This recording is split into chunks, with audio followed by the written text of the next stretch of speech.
Hola a todos. Hoy me gustaría tratar de nuevo con vosotros un tema bastante trascendente, no solamente para los testigos de Jehová, sino para toda la gente en general. Recuerdo en una ocasión reciente, no hace muchos años, que alguien se le acercó al Papa y le preguntó que por qué permite Dios el sufrimiento. Y el Papa se le acercó sonriente y le dijo: no lo sé, sencillamente no lo sé. Según cierto pastor evangélico, dice que ante una gran tragedia que causó muchas muertes en Estados Unidos en un incendio, dice que cuando le pidieron que le explicara la tragedia del incendio del Gran Hotel, tuve que decir: hay un misterio entre esta clase de tragedias. No sabemos la respuesta. Y tal vez nunca la sepamos hasta que Dios nos explique todas las cosas. Los ateos y los agnósticos dicen que el sufrimiento humano debe ser incompatible, ya que si Dios tiene tanto poder y es de amor, ¿por qué lo debería de permitir? Es decir, que si Dios es un Dios de amor, entonces no tiene poder para abolir el sufrimiento, o simplemente no tiene la voluntad de hacerlo, y por lo tanto no es un Dios de amor, o sencillamente no existe.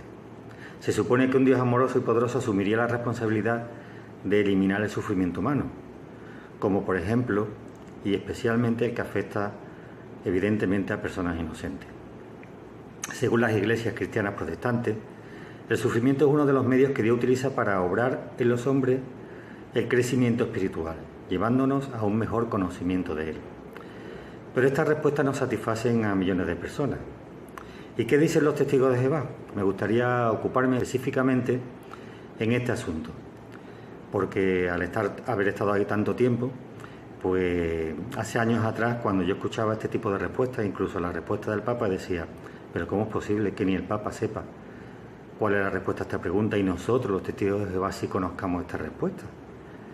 Uno se enorgullecía de tener la respuesta a estas preguntas, pero con el paso del tiempo y analizando bien el relato y los hechos que nos ocupan, que son bastante serios, pues me hace entender, bajarme un poquito de ese pedestal en el que yo tenía la respuesta que teníamos como testigos de Jehová, y darme cuenta de que las cosas no son exactamente como quizás yo la pensaba. Por ejemplo, si entras en la página web jw.org, la página de los testigos de Jehová, encontrarás a las primeras de cambio un vídeo de algo más de 3 minutos en el que se dice lo siguiente, resumiendo: los humanos, instados por Satanás, se rebelaron contra Dios, rechazaron su autoridad y decidieron gobernarse por sí mismos. Estoy haciendo un resumen. Ahí se explica que Dios los dejó que demostraran si eran capaces de demostrar, si podían tener éxito, si la ayuda de Dios. Y como ejemplo se cita el de un profesor que es desafiado por un alumno que dice que él es capaz de enseñar mejor que el propio maestro. El maestro deja que el alumno demuestre que él enseña mejor, y porque de no hacerlo, quizás pudiera demostrar que tiene miedo, y los demás de la clase pensarán que el compañero tenía razón, y si además el maestro castiga o acalla a este alumno que dice saber enseñar mejor que él, pues eso sería una derrota para el maestro. Pero ¿realmente es eso así? Bueno, según explica el vídeo, y los ángeles también estaban observando, como esos compañeros de clase, y Dios permitió que Satanás, ese alumno que desafía al maestro, y los humanos, Adán y Eva, tomaran su camino para que quedara demostrado que solo Dios es el mejor gobernante, y que para eso tendría que permitir durante miles de años el sufrimiento. Pero vamos a ver cómo todo este castillo de naipes se cae por sí solo. Primero hagamos un breve resumen de Génesis 3. Si queréis podéis parar el vídeo también y leer completo el capítulo 3 de Génesis. Pero yo lo voy a leer resumiendo. Aquí aparece la serpiente y le dice a la mujer: ¿de veras les dijo Dios que no pueden comer de todos los árboles del jardín? La mujer respondió: podemos comer de todo fruto de los árboles del jardín, pero del fruto del árbol que está en medio del jardín, Dios dijo: no deben comer de él, no deben tocarlo, y si lo hacen morirán. Ante esto la serpiente le dijo a la mujer: De ningún modo morirán. De hecho, Dios sabe que el mismo día que coman de él se le abrirán los ojos y serán como Dios, al conocer lo bueno y lo malo.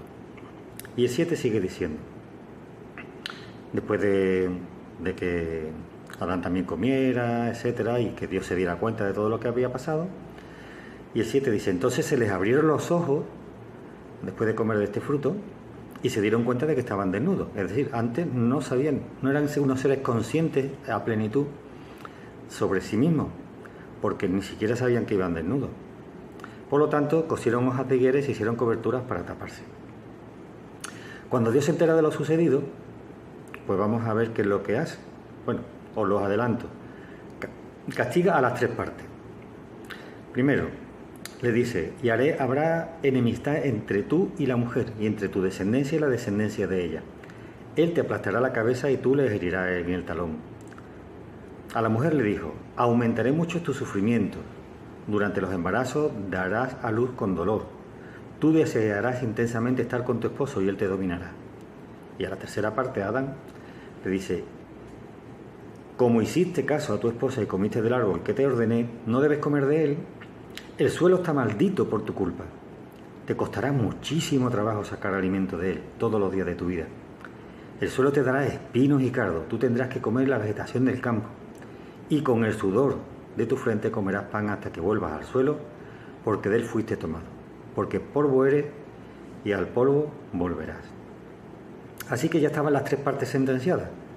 Mi pregunta es, ¿podría tener éxito Satanás, Eva, Adán, si estas partes ya habían sido condenadas y se conocía el fin de la historia o cómo iba a acabar la historia? ¿Podía tener éxito Adán si iba a morir y el campo iba a estar maldito por su culpa? Y además el campo no daría su fruto y que le costaría muchísimo trabajo sacar fruto de él. Y todo eso se lo provocaría Dios a ellos. Además, para que no tuvieran éxito en su andadura, vamos a ver qué otra cosa más hace Dios para que no tengan el éxito esperado. Luego Jehová Dios, el versículo 22 y 23 del capítulo 3 dice, el hombre ahora es como uno de nosotros, al conocer lo bueno y lo malo. Así que para que no extienda la mano, agarre también el fruto del árbol de la vida y coma de él y viva para siempre. Entonces Jehová Dios lo expulsó del jardín de Edén, para que cultivara el suelo del que había sido formado. De modo que echó al hombre al este del jardín de Edén, lo puso. Así que tenemos aquí que él los expulsa del jardín de Edén para que no pueda acceder al árbol del fruto de la vida y pueda continuar viviendo. Y por eso le pone unos querubines y una hoja llameante que giraba sin parar y así bloqueó el camino que llevaba al árbol de la vida. Termina el relato del capítulo 3 de Génesis. Ahora mi pregunta es, ¿apostaría alguien por el éxito de los seres humanos que vivirían con la enfermedad, la muerte y que les sería trabajoso comer el pan y sacar fruto de la tierra? Por otro lado, Satanás le dijo que serían como Dios al conocer lo bueno y lo malo. ¿Mintió Satanás en este asunto? El versículo 22 dice que ahora el hombre es como uno de nosotros al conocer lo bueno y lo malo. Así que, en este sentido, Satanás no mintió. El hombre no pretendía, por lo que podemos ver en el relato, ser igual a Dios. Y dudo mucho que aquí se da a entender que quisiera gobernarse a sí mismo. Más bien es un acto de desobediencia. Pero bueno, alguien podría dudar en eso. Nos centramos en el asunto. El hombre llegó a ser como Dios al conocer lo bueno y lo malo. Así que en este sentido no existe ninguna mentira por parte de Satanás. Además, Adán murió y no pudo demostrar nada. ¿No podría Dios haber acabado con esta historia para no perjudicar al resto de la humanidad? Al contrario, en lugar de dejar que el hombre demuestre junto con Satanás que pueden gobernarse a sí mismos, aproximadamente 2000 años después, según la cronología bíblica, interviene en el diluvio de nuevo para frustrar los planes de los ángeles rebeldes, de Satanás y de los humanos. Me llama especialmente la atención, pasando por alto el tema del diluvio, que eso daría para mucho. El relato postdiluviano de la Torre de Babel. En el capítulo 11 leemos: Ahora bien, toda la tierra seguía teniendo un mismo idioma y un solo conjunto de palabras. Cuando la gente se desplazó hacia el este, descubrieron una llanura en la tierra de Sinar y se establecieron allí. Entonces se dijeron unos a otros: vengan, vamos a hacer ladrillos y a coserlos al fuego. Así que usaron ladrillos y en vez de piedra usaron alquitrán como mezcla. Y dijeron: vamos, construyámonos una ciudad y una torre que llegue hasta los cielos. Así nos haremos famosos y no nos dispersaremos por toda la tierra. Pues bien, Jehová bajó para ver la ciudad y la torre que los hombres habían empezado a construir. Y notad ahora el intervencionismo del Dios que se menciona aquí en la Biblia. Dice: Jehová dijo, como son un solo pueblo y hablan un solo idioma, mira lo que han empezado a hacer. Y ahora lograrán cualquier cosa que se propongan. Así que, ¿qué determinación toma? Parece que el hombre va a tener éxito. Dice: vamos, bajemos allí y confundamos su idioma para que no se entiendan entre ellos. Así que desde allí Jehová los dispersó por toda la tierra y poco a poco dejaron de construir la ciudad. Por lo tanto, esa ciudad se llamó Babel, porque allí fue donde Jehová confundió el idioma para que la gente hablaba en toda la tierra, y desde allí Jehová dispersó a la gente por toda la tierra. La pregunta que una persona normal se haría es, conociendo el tema que estamos tratando, es: vemos aquí a un Dios que deja al hombre que tenga éxito y que demuestre que puede gobernarse a sí mismo, que le da libre albedrío, o interviene cada vez que está a punto, según la Biblia, de lograr el éxito. Según acabamos de leer, dice: si siguen estas personas aquí como una piña, no habrá nada que no puedan conseguir, así que voy a frustrar sus planes.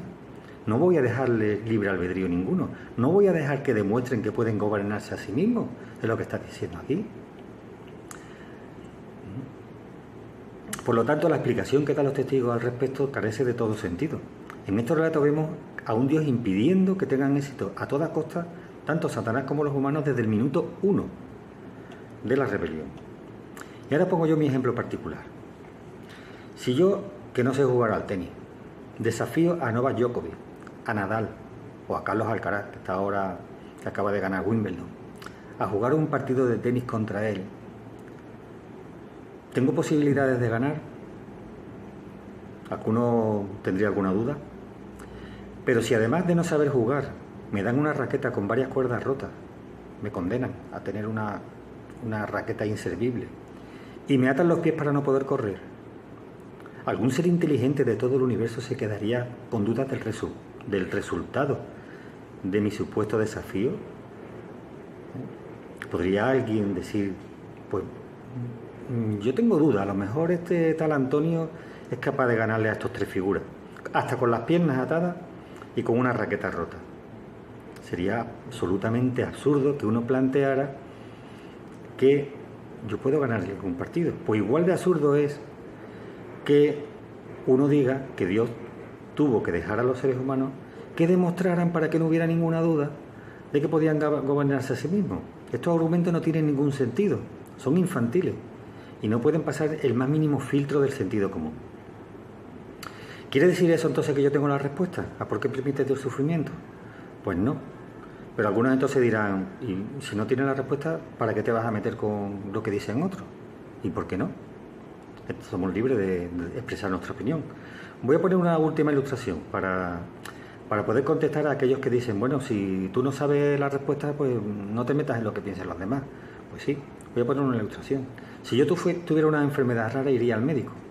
Posiblemente el médico no tenga la respuesta a la enfermedad que yo tengo, a lo que me está pasando, y empieza a hacer pruebas para descartar la patología. Por ejemplo, quizás me haga un análisis de sangre para ver si esto es algo que tenga que ver pues con una leucemia. Y después de ver el análisis de sangre dice: pues no, esa no es la enfermedad que tú tienes. Y me haga otra respuesta, quizás pensando que tenga otra enfermedad. Y posiblemente después de esa prueba, de analizar, de hacerme pruebas diagnósticas, tampoco dé con la respuesta. ¿Quiere decir eso que sea un mal médico? ¿O que no tenga derecho a hacer pruebas? Yo lo único que estoy diciendo es que las respuestas que dan los testigos de Jehová y otras religiones para mí carecen de todo sentido. Y especialmente la que he conocido durante tanto tiempo que es la que ponen los testigos de Jehová. Algunos sencillamente, como vimos al principio, no tienen la respuesta y lo reconocen, tanto el Papa como aquel que después de aquel desastre del incendio dijo, pues no lo sé, algún día Dios nos los tendrá que explicar. Esas personas fueron realmente humildes, mientras que los testigos de Jehová no lo son, creen tener la respuesta a todas las cosas y son capaces de inventar los argumentos más inverosímiles y más infantiles que podamos echarnos a la cara. Así que es lo mismo que hago yo busco las respuestas y si no las veo, pues iré descartando respuestas que no tienen sentido y que carecen de fundamento. Hasta ahora lo único que puedo hacer es lo mismo que decía el Papa, no lo sé.